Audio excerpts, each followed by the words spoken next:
What's up, guys, and welcome back. We are getting closer and closer to this build on this Yamaha R7, prepping it for the track. I know you guys have missed a few things, like I finally put the brake lever guard on. I put these little shark fin slash bike lift on the back here, that these are actual things I actually have to race.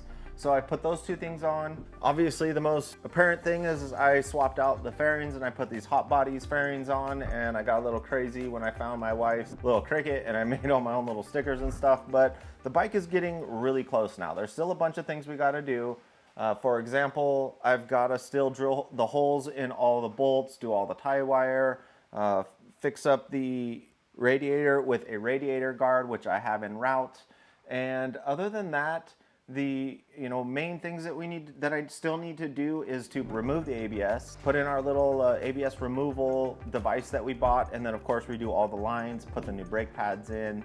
I have the rear reservoir reduction, so it's just going to be a little line sticking out of the back instead of the long line with a extra reservoir on the back. So there's still those things to do to it. And one more thing would be the adjusters in the back. I have a nice little driven component that we're gonna replace in there that is gonna make taking the tire on and off and chain slack adjustments considerably easier. Wait for those videos to come, they will be coming soon. But today what we're doing is we're gonna take off this stock fuel cap and we're gonna replace it with a non-keyless one. This one that I have here is from Graves, so I think this is going to be really cool. It is very easy to twist off the cap and put it back on. Now, I know the argument for you guys is going to be, well, I don't want someone stealing my fuel or whatever, and I get it. Technically, for me, I live in an area where people, for the most part, don't, break your bike, steal your bike, take the fuel out, or whatever the case may be. And obviously, it's a track bike now, and the less things we have to deal with on keys, the better. I will be buying the key removal and all the wiring so that all we have is a push button to start the bike, and obviously we'll be able to feel the bike without a key. So those are coming as well. So if you're interested in any of those things, so like, subscribe, whatever, and yeah, all those things are gonna keep coming for this bike because we are gonna get it on the track. In March will be the first race. So I'm gonna miss this February race because of work. I gotta make money so that I could race. And yeah, we'll be out there in March. So I'll quickly go through this installation, let you guys know what I think. So let's get it done. So we'll start off with taking the key, popping open, just kind of see what we got going on here. And it looks like, just looking at this, there's only 3 screws that are actually holding this whole cap into the tank.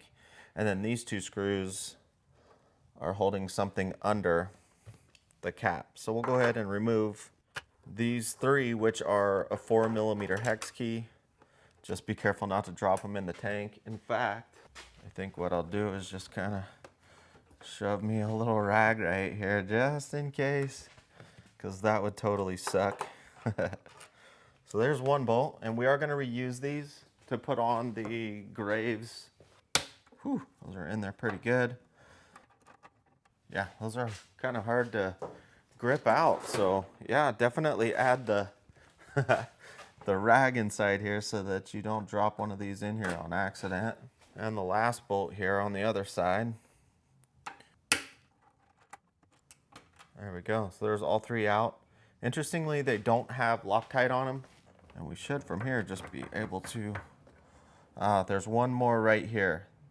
So I am gonna put my rag back in here just in case, and we'll get this little guy out. Same 4mm. Of course, they got a nice black one on the inside, but there's silvers on the outside. So now we should be able to just lift this guy off. And this seal looks like it's coming with it. So we have this whole seal, and you can see how everything is kind of dirty. Before anything else may drop in there, I'm gonna go ahead and clean that all out. Junk falling into our fuel tank. So now that we got this thing off, squeeze right here, twist and pull our key out, because we won't be using that for fuel anymore, thank gosh. So there we go, that is removed. And for our driven cap,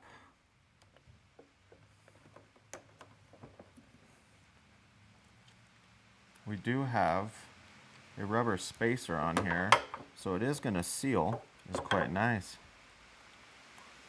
Just gotta line them up and put those 3 bolts back in, and that's it. But I'd say that thing looks really good. I know the point isn't for looks, but ain't nothing wrong with something looking a little better. Oh yeah, so now you can feel as these are going in, I can feel the seal on the inside kind of moving around and moving over the housing. So I'm gonna keep just going around and around like these are lug nuts, kind of bouncing them back and forth. Now I can feel them getting tight. If you're into torquing these, they are only a 6 Newton meter, which is like nothing. But